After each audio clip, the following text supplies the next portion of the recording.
పట్టణంలోని MPR gardens లో వీనవంక, జమ్మికుంట, ఇల్లంతకుంట మండల కేంద్రాలకు చెందిన జర్నలిస్టుల సమావేశం జరిగింది. ఐజేయు, టీయూడబ్ల్యూజే వర్కింగ్ జర్నలిస్టుల సమావేశం జమ్మికుంట మండల అధ్యక్షులు నర్సిని శ్రీనివాస్ ఆధ్వర్యంలో వీనవంక, జమ్మికుంట, ఇల్లంతకుంట మండల కేంద్రాలకు చెందిన జర్నలిస్టులు జిల్లా సభ్యత్వ నమోదు కార్యక్రమాన్ని సమావేశం జరిగింది.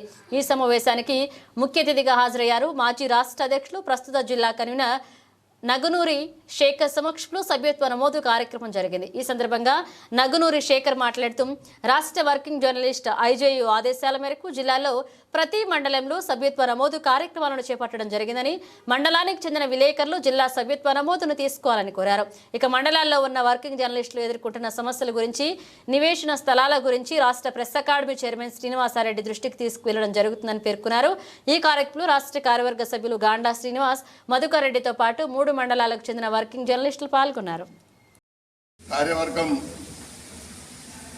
వివిధ అంశాలలో ఎట్లా పనిచేసింది, రాష్ట్ర సమావేశాలు నిర్వహించిన జిల్లా కార్యవర్గ సమావేశాలు ఏ విధంగా నిర్వహించింది, తర్వాత ఎన్నిసార్లకు ఒకసారి ఎన్ని నెలలకు ఒక సమావేశం నిర్వహించిన సందర్భాలలో మిగతా జర్నలిస్టులను ఎంతవరకు భాగస్వామ్యం చేశారు, తర్వాత ఈ ఏడాదిన్నర కాలంలో ఏమేమి కార్యక్రమాలు చేపట్టారు అనే అంశాల మీద చాలా ఆరోపణలు వచ్చిన విషయం మీకు తెలిసిందే.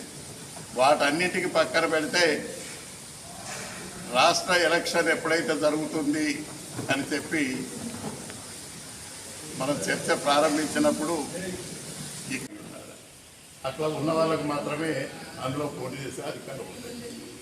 అయితే మీకు తెలుసు 2022 సెప్టెంబర్ 15 ఎన్నికల్లో పోటీ చేసే అవకాశం కానీ, లేకుంటే వాళ్ళు గెలిచే అవకాశాలు లేకుంటే ఒక జిల్లా అధ్యక్షునిగా పోటీ చేసే వాళ్ళకు ఈ రాష్ట్రంలో 33 జిల్లాలు ఉంటాయి, 22 జిల్లాలు 2/3 మెజార్టీ. తర్వాత ఏ ఉద్యమం జరిగినా కూడా వాళ్ళ ఊసే కనిపించని వాళ్ళు కూడా ఎలక్షన్ జరుగుతున్న మీటింగ్కు వచ్చి ఆ రోజు అందరికంటే ఉత్సాహంగా వచ్చి ఓ నామినేషన్ పత్రం అక్కడ పడేయడం. ఎవరి సమయంలో ఆయన అక్కడే ఉన్నాడు, మినిట్స్ రాసింది ఆయన, ప్రతి కార్యక్రమంలో ఆయన ఉన్నారు.